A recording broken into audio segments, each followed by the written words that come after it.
Hello and welcome. This episode of the Skiff Meetings podcast is all about how meeting professionals need to speak the language of the C-suite.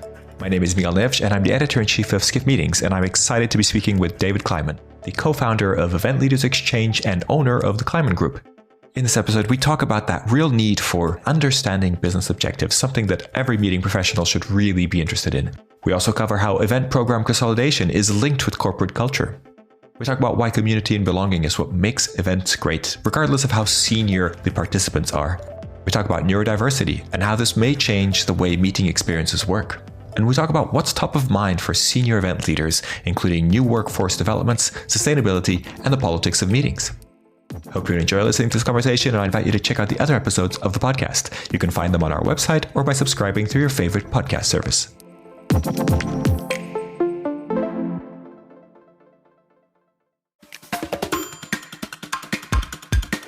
Hello, everybody. Welcome to this episode of the not the Event Manager podcast. This episode of the Skiff Meetings podcast, recently rebranded. And I'm delighted to have as my guest today, David Kliman, the owner of the Kliman Group and co-founder of Event Leaders Exchange. David, welcome to the podcast. Thank you, Miguel. A pleasure to be with you. Looking forward to chatting. Absolutely. David, we've known each other for quite a while now, through MPI mainly. I think MPI WC at such events, and also IMEX events and those things. And you were chairman or chairperson of the board of MPI way before I was involved on the board. I was 100 years ago. The youngest chairperson, I believe, ever, or I think you still hold that claim. Actually, to fame, you know what? For the record, I have been advised that while I had been told at the time that I was the youngest, that false information has been corrected. Oh, wow. And I've since learned that I am the second youngest international chairman, but it was quite a long time, back in the mid-90s. But I have maintained my MPI commitment, and it is one of the centerpieces of my career in terms of my engagement activities. Great. And I'd love to start by actually just talking a little bit, quickly. I don't want to spend too much time there, but talking a little bit about your career in events, how you found the events or the meetings industry, however you wish to call it, and how you've then developed the Kliman Group. Because I believe you've been in business as an entrepreneur or solopreneur. You let me know what you prefer, but is it 20 years now? Actually, this is my 20th year. I'd say the quick backstory, and I'm sitting here in my office in Tucson, Arizona, and I have a bookcase with a lifetime of the National Geographic on this bookcase. And I grew up as a boy reading the National Geographic, and as a young man, just fascinated by the stories that were in there of different societies and cultures, and also, truthfully, by the travel ads, by the airlines and the shipping companies and the cities that would advertise in the Geographic. And the very, very quick story is, when I got out of high school, I went on the road for what was planning to be a summer with a backpack. And it ended up being almost 3 years of traveling around the world with very, very little money and lots of adventure. And I got bit by travel, tourism, cultural experiences, came back to the US, went to university and got out. And I thought, what the heck am I going to do now? And I walked into an iconic hotel in New York, the Plaza Hotel, and asked for a job, and lo and behold, they gave it to me. And I got a very lucky break. 1 year later, I landed in international sales, and I was in Rio de Janeiro making sales calls as a very green, young 20s international sales guy. I thought I had died and gone to heaven. Fast forward 6 years at the hotel, and a client hired me out in a very quick, very sudden, unexpected way. And I became an event planner, a corporate meeting professional working for a big insurance company that later got bought by a German insurance giant, Allianz. And I ended up spending close to 2 decades there, planning events along the way, was very involved in MPI, my MPI leadership role. And then there I was in my mid 40s and thought, my God, I've been doing this a long time. What am I going to do? And I thought I could go out and strike out on my own. And there I was founding the Kliman Group. Best decision I ever made. And I wanted to just dig in a little bit to the Kliman Group. You run a very specific sort of set of events and you have very specific clients. Could you tell us a little bit about that? Sure. Basically, what I do is work with tourism organizations, DMOs, CVBs, hotel companies, tourism organizations, doing a couple of things: creating and facilitating customer advisory boards, also known as think tanks, doing deep dive economic development research, and working with tourism leaders, coaching them on trends in the industry and running their businesses. So you absolutely defined it well. That is quite specific, quite a niche business. Just a few of us doing this, and we are all good friends and we compete against each other, but it is a niche industry without a doubt. Absolutely. And thank you for taking me through that journey with the National Geographic, because I have an interesting story in my family. My grandfather helped National Geographic take aerial photos of Mozambique in the 50s. I probably have them right here on my shelves. Yeah, you may do. And then he was gifted a kind of lifetime subscription to National Geographic. So I also grew up with all these National Geographic magazines, all compiled very neatly by year and kind of, like these very nice binders. And I just remember flicking through those. Exactly the way I have them. Yeah, exactly. So great memory there. So thank you for taking us through that. And I think one of the things I wanted to cover, which I always ask is just kind of a funny question, but also a serious question, is how do you explain to family and friends what you do? The ones that aren't involved in the industry. Yeah, it's so true, because we are a mystery, our industry, even though just in North America, travel and tourism is in excess of $1 trillion with a T dollar economic impact industry. We are misunderstood and miscategorized. I tell my family and friends that I am a researcher and a trend hunter in the tourism and meeting event space. And I do that by facilitating think tanks and focus groups and discussion groups that are multi-day deep dive discussions about ways in which tourism suppliers can better serve their marketplace and their customers. I like it. You're definitely using some buzzwords there and some words that I think people will understand and kind of bring it back home, right? And so when we talk about the meetings industry, events, incentive, travel, trade shows, I'm sure you've been to some great events and some not so great events. And some not so great events. Are there kind of key things that in your mind really make the difference? Is it numbers? Is it marketing? Is it people? What is it that in your mind kind of is a key factor to making an event go from, an okay event to actually a really good one? It's a great question. I think there's some table stakes which are important, but not as important as what I will follow up with. The table stakes of it's got to work logistically. You can't put 1,000 people in a space that really only holds 300. So the logistics have to work, the flow, the setup, but much more importantly, and what makes an event truly memorable in my mind, is when there is a genuine sense of community and belonging. And when that happens, it becomes irresistible and sticky and magnetic. And that happens in a lot of different ways. It's not just that everybody should be the same. It's that when people show up for an event, that they are welcomed for who they are.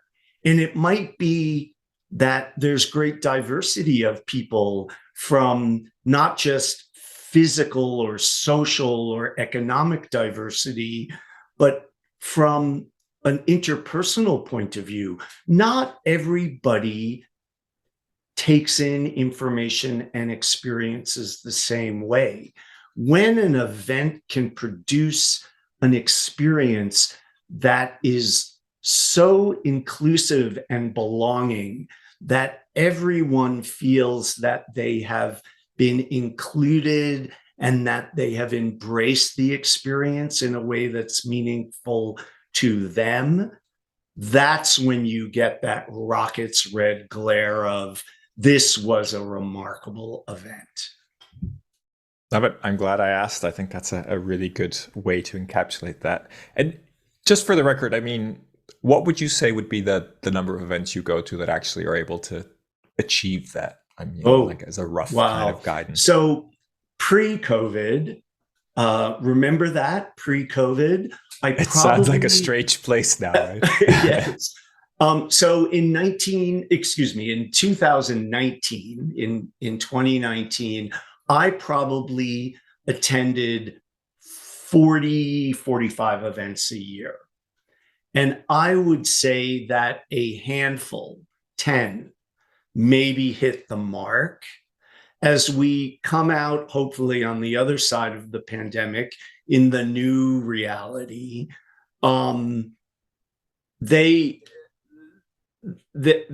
certainly I'm attending more and more events, and I've been just in 2023, I was at PCMA. I've been to a couple of meetings that I've been responsible for, including ELX last week.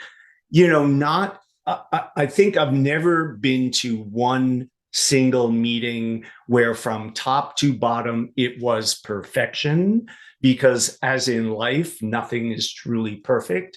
But many meetings hit the mark from start to finish and maybe just have a few areas of improvement in between. And I think we're all learning, we're all embracing these things that make meetings more remarkable, but we're still on a path of improvement and enhancement. For sure. And I think with such a varied and wide experience in event planning, it's a tough crowd, or you are part of a tough crowd. Yes. Right? So tell us a little bit about ELX. I know you're co-founder of the Event Leaders Exchange. What is it, and why does it exist? Yeah, so ELX, Event Leaders Exchange, was the germination of an idea in the summer of 2021. So in the peak of the COVID pandemic, Karina Bauer from IMEX introduced me to Mark Brewster, CEO of Explory. We took a quick 30-minute Zoom call, not really knowing what was going to come out of it. And out of that came the germ of an idea to create exactly what ELX has become, a new community of practice specifically for the apex corporate event leaders of large multinational corporations who are running complex event portfolios for their corporations. And what we identified on that first phone call back in the summer of 2021 was that there was a void of community, that these apex leaders that sat at the peak of the event organizations for these large multinational corporations didn't really have a community that they could go to and share ideas, bring problems to, and source solutions. And so I quickly tested that idea with about a dozen deeply embedded colleagues working for those corporations that I had these deeply embedded multi-decade relationships where I tested this idea, and they all came to the conclusion that if we could create this new community of practice, which is specifically a non-sales community, there are no sales pitches. This is the community talking to one another to identify issues, to share solutions, and to ideate new solutions that are anonymized and shared within the community. And we formed that community with, I think we had a dozen or so at first. Now we're at 70, and we're growing quickly. We interview, vet, and if they qualify, and we have strict membership criteria, then we invite them to join. And the caveat is they must, if they join, they must engage. So it's not a passive membership. You can't just join and there's no fee to join and then let it sit on the side. These members all engage, and they have to bring thought leadership or a problem. We have a new member who's been engaged for less than a month, who is at the genesis of consolidating a multinational SMMP, strategic management program, for a large multinational corporation. But they're at the beginning stages. We have others who have very mature SMMP or sustainability or whatever they want to bring as thought leadership.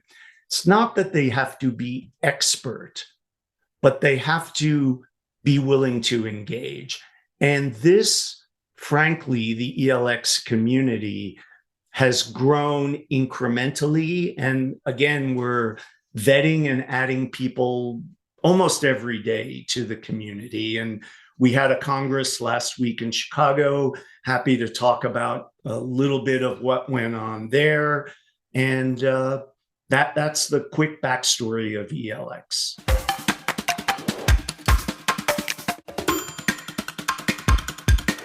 Fascinating. Before we go into the Congress, I wanted to touch a little bit on, I often go to IMEX or MPI. Those are the events that I think I'm most Sure. familiar with. But some of the conversations we have is the more senior people don't tend to participate in a lot of sessions. Yes. And I hear often this idea that, it's not really for me. It's a little bit too basic, or it's maybe not the type of content that is kind of right for those senior people. Is the kind of crux of the concept of the ELX to service those people that can't find their content that they're looking for in those types of kind of larger gatherings? Yeah, I think that's part of it, but we are not looking to replace CMO or MPI or PCMA or GBTA, any of those. ELX is positioned to complement those organizations. And I was very mindful of that at the very beginning. I reached out to Sheriff Karamat at PCMA, to Paul Vandeventer at MPI, to all the major event organizations, and shared what we were doing and wanting to be really clear. We are not a trade association. We are a community of practice. And we know that these other organizations serve a purpose and do that really well. We are looking to create a small group. I think, we're at 70 now. I think that if we grow to the low hundreds over the next 2 years or so, that's probably where we will get. But we are not in a numbers game. We are single-mindedly focused on a community of the senior most leaders that benefit those people first and foremost. We are member first. And when I say member, we do not charge for these people to be part of it. We have a small group of partners, supplier partners, that help us fund this. And those partners show up at ELX. not in a sales capacity, but in a thought leadership capacity. Because we know, and the partners know, and certainly the members know, you can't sell to this level of corporate event leaders. These corporate event leaders, they want relationships and solutions, not let me tell you how great my venue or my hotel company or my XYZ is. That will fail. But when a vendor shows up and talks about their sustainability focus or their DEI and B focus, then you've got their attention. I think that's really interesting. And do you think that is that more or kind of does that increase because these people are so senior and their event portfolio is so large that kind of needs to sell or not sell, if you will, but be a friend or a part of their network first rather than a kind of a salesperson? Is that more significant here than to kind of in a more generic kind of a meeting professional role? I truly think it is. It's not to say that company A, that senior leader, isn't reviewing a contract or making a site selection. They may be, but that's more likely done at a level below them. They're running typically broadly SMMP program or a vast organization. I mean, we believe right now the organization that has the largest portfolio of meetings is in the thousands, in the high thousands. So the person running that isn't doing site selection. They're running this vast, complex organization and reporting to the C-suite. What they need are those relationships with the senior suppliers. They don't need to know that somebody has a ballroom that can seat 3,000. Yeah, I think that's a very fair point. And I'm glad you brought up the C-suite, because I know that this is something that you've been talking about for a long time, the importance of planners really talking in the language of the C-suite, right? Such an important kind of component that I think a lot of planners and a lot of media, I think, also are guilty of not talking in that language, right? Using more of a planning language rather than a business language. Yep. And I will say just really briefly, when I was at Fireman's Fund as a director of corporate events, I did that for 10 years of my almost 2 decades there. The way that I got into senior leadership was specifically by talking the language of the C-suite and understanding what our business objectives were. And that helped me be a better director of events and travel. But I was able to get the entry into being the VP of corporate communications, reporting directly to the CEO because of my knowledge of the industry and of our industry, and to know the language of the C-suite was instrumental to that. Yep, I don't think we can stress that enough. So I'm glad we had a chance to talk about that. So let's jump in on the Congress. Did you have 70 members in attendance? No. We have 70 members total, and of that, we had just a little less than 40 members attended the meeting, and then ELX leaders and our small group of suppliers. So we had originally, when we planned this 7 months ago, we had thought we'd be 40 total. And so we were in, I think, 56 people total attended.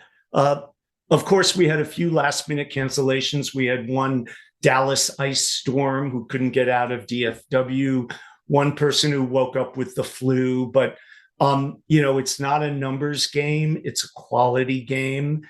And it was quite exceptional, exceeded our expectations in every way. And the attendees said the same thing. Great to hear. And I think that matches pretty much what you were saying about the belonging and the group. That really makes events great. So I know you can't talk about individuals and individual companies, and that's absolutely fine. But I'd love Sure. to kind of get a feeling of what you heard.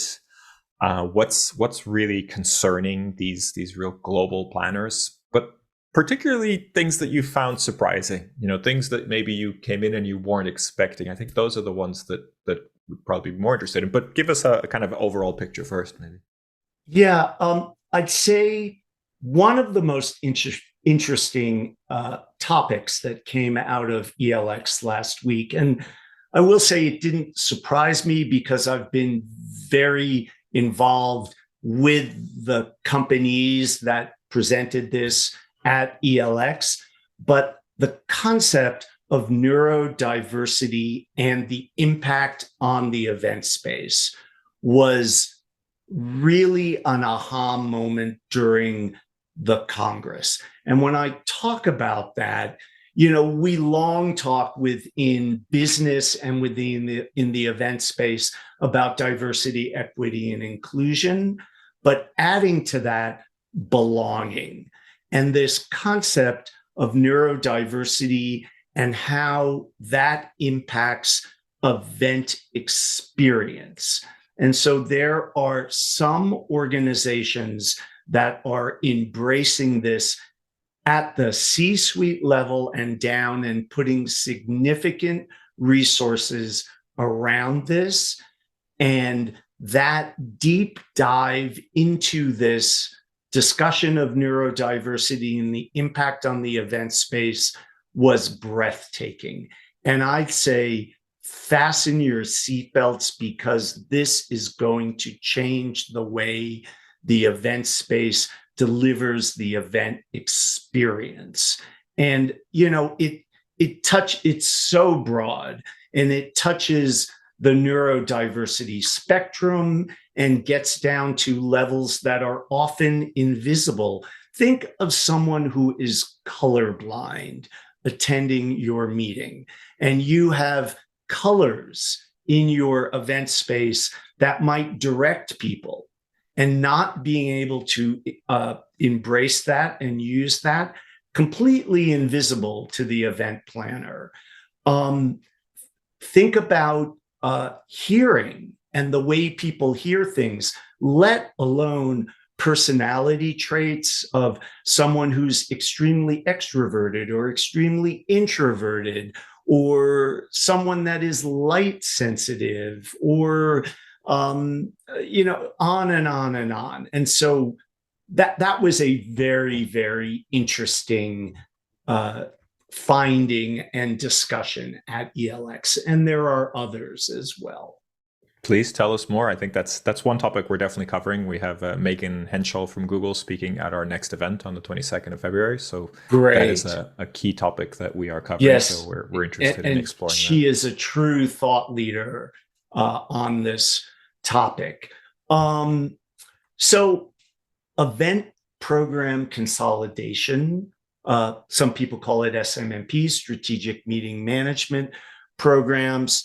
We had a lot of open space time dedicated to any topic that the members in real time wanted to discuss privately, and rising to the top of. So these are literally a room set up, and members would stand up and have 30 or 60 seconds to articulate, I want to lead a group for 20 minutes about this topic. And they would harvest members to come and talk about that. The number one topic was SMMP, or event program consolidation. And it ran the gamut from, I'm brand new in this and I'm trying to crack the code and create consolidation in my company, to I've been doing this for 20 years. I have a really mature consolidation program. How do I take it to the next step? This, people said, and as late as this morning, people were emailing me who had attended the Congress, we'd like to spend a full day talking about this. Here we had 60-minute or 90-minute sessions. People were like, no, I need a full day to talk about this. So even though SMMP has been around a long time, I mean, that's what I was hired in the mid 90s to do. In the early 90s to do at Fireman's Fund. It's been around for decades.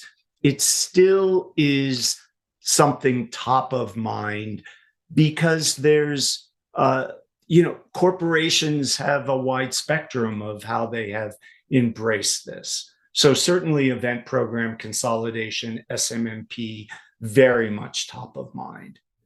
So just to dig in on that particular topic, as you mentioned, it's been around for a long time. How has it evolved, or what were you hearing that's different? Is this a economic uncertainties driving companies to try to cut costs kind of conversation? Is that why it's so important right now, or are there other factors? I think that's one factor, but I would say that it starts with corporate culture, and every corporate culture is different. So you might have a corporation that is, let's just say, very employee driven, very free, very quote unquote modern, and doesn't put those kind of barriers or boxes around corporate policy, allows division leaders or department leaders to manage their budgets and just kind of figure it out. I mean, that's one corporate culture. And for them, consolidation of travel and meetings might be antithetical. But then, the pandemic came along and economics changed and there's external factors, and they may be under pressure from shareholders or owners or whoever it is to be more controlling in a certain way. So that might be one corporate culture imperative. You might have a highly centralized corporate culture where this type of policy, procedure, and standards is just a matter of course. And so then how do you mature that, make it relevant and active and meaningful and appropriate in a large corporation? There's definitely not one right answer, but I think it starts with corporate culture. And it's because every corporate culture is unique. Fascinating. I have to admit, it's not something I've thought a lot about, that link, but yeah, like now that you mention it, it makes a lot of sense. Any other topics come to mind that you think were sort of top of mind at the Congress? And this won't be a surprise, but sustainability and the impact on the meeting and events ecosystem, absolutely. And for us in planning ELX, and we had two remarkably capable professional event planners who were responsible for the execution of the meeting. Everything we did started with a discussion of what's the sustainability impact. And that filtered then to the partner discussions. Our sponsors, our partners, were very interested in sharing thought leadership around that. And the corporate attendees, very interested. And again, on that wide scale of, you have some that are deep into this and really monitor and well beyond carbon impact of air travel, and really getting down to the micro level on the impact events have on it. And you have others that are just beginning the process. And so we spent a lot of time on that. We talked about the politics of meetings, and more specific to the United States of America, even though we had many handfuls of European members at this meeting, but specific to the US because it's become such an issue around human rights and equal opportunity, and the way there is a perception and a reality of the way specific cities, states, and frankly, countries are handling this. So, whether you're talking about World Cup being in Qatar or Roe v. Wade in the United States and the impact that some planners perceive or a reality of the way states are handling that. We dove into that. And again, not one right answer. Jeff Freeman, the CEO of US Travel Association, did a 15-minute TED Talk kind of discussion, followed by about half an hour of Q&A on this topic and other topics around travel in general. And it was very illuminating. Fascinating. Yeah, that's one of the topics that we've been paying a lot of attention to, of course. And yeah, I think it's really interesting that came up. I'm glad you had the opportunity to listen to US Travel also discuss that. Yeah. So those were, at the highest level. We also did a benchmarking deep dive study that was specific to the ecosystem, the members of ELX. And so they provided an enormous amount of confidential data that was plugged into a benchmarking study, and that was provided back to them individually. And while I can't comment on that study specific to any organizations, I know you'll be talking with Sophie Holt, also a managing director of ELX, who really owns that benchmarking study, and she can brief you on that. But that benchmarking study was very illuminating, and also something specifically designed for these ELX members to be able to share with their C-suite to prove in a qualitative, quantitative way where their event portfolio stands as compared to other like organizations and other parallel industries. So that was a real benefit of their involvement in ELX. I think that makes a lot of sense, and now I understand the individual nature of that delivery, so that makes sense. I just wanted to ask, one of the topics we've covered a lot is the hybrid workforce. The idea that so much of the workforce is remote. Is that something that came up, and in any way, and if so, was it discussed? How was it discussed?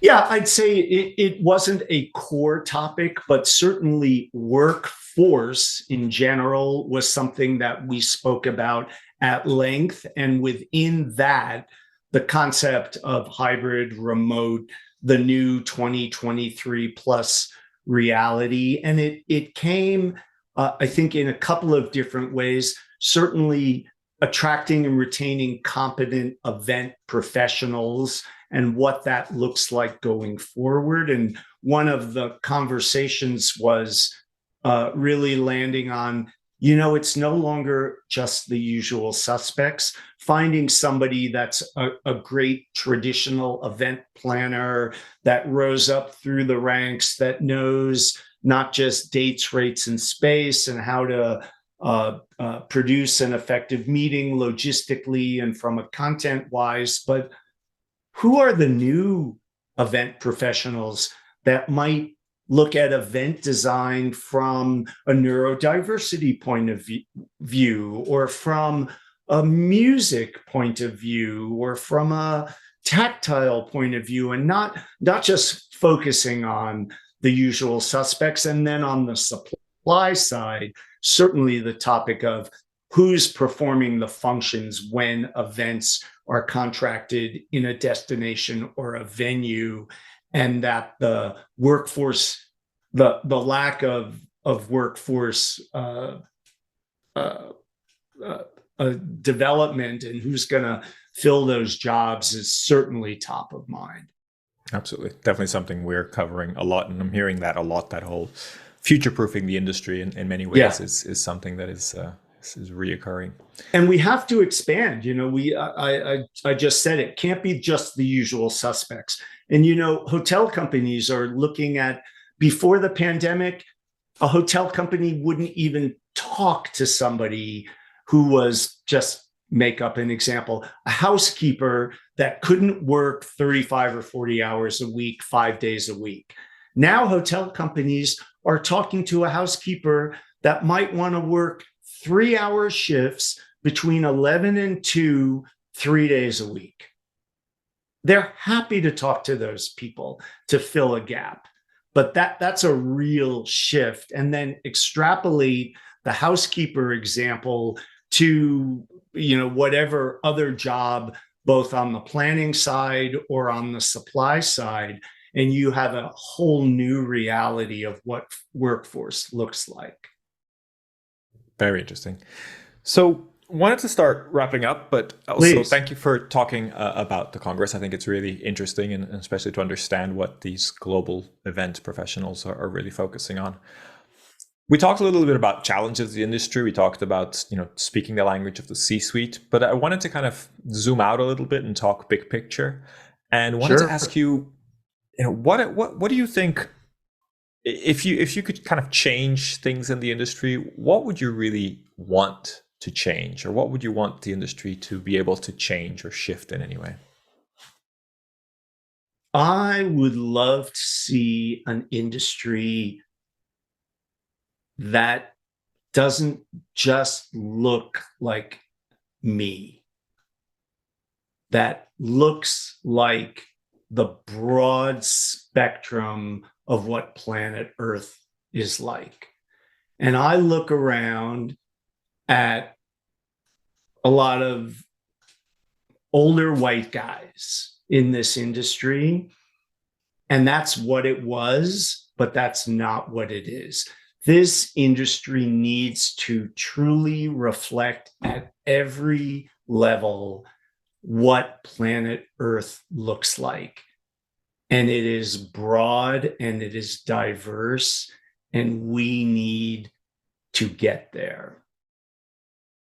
I like that. I think that's an excellent message. And, so many all-male white panels are on stage in our industry, and we really need to make sure that there is much bigger diversity, because it's good for everybody, right? It's good for the industry. It's good for everybody. It's good for the old white guys, and it's good for everyone. If we're only old white guys attending events created by old white guys, then it's not going to last very long. No, exactly. That's not going to work. David, absolute pleasure talking to you. Wanted to get your recommendation for someone else who would be maybe just as good as a guest at our podcast or on the podcast. Oh, thank you. Someone who jumps to mind that every time I speak with him, and here we are, another male, I have to maybe punt on that, but Stephen Rose is head of global business services at Siemens in Munich. His brilliant point of view on the event industry fascinates me. He is responsible for a global portfolio, and he is really focused on looking beyond the event industry for examples of ways Siemens can deliver and produce events that are truly impactful. He and I just had a conversation on what we can learn from the gaming industry. I'm not talking about casino gaming. I'm talking about online gaming. And his brilliance on that, and his curiosity, his fascination on that are really great. And just in respect for the non-white guys, I'm going to give you Carrie Abernathy at Altria. She runs the event program. She is a young, brilliant female leader who I truly believe is on her way to the C-suite because of her brilliance. So Carrie and Stephen, have great conversations with them. Perfect. I appreciate the recommendations, and I look forward to connecting with them. I think they would both make great guests. David, it's been a pleasure talking to you. Thank you for sharing your experience, your knowledge, and your insights with us today. And I wish you all the best. And hopefully we'll hear more about ELX very soon, and we'll dive into the report as well. So looking forward to that. Thank you, David. Miguel, a pleasure talking with you.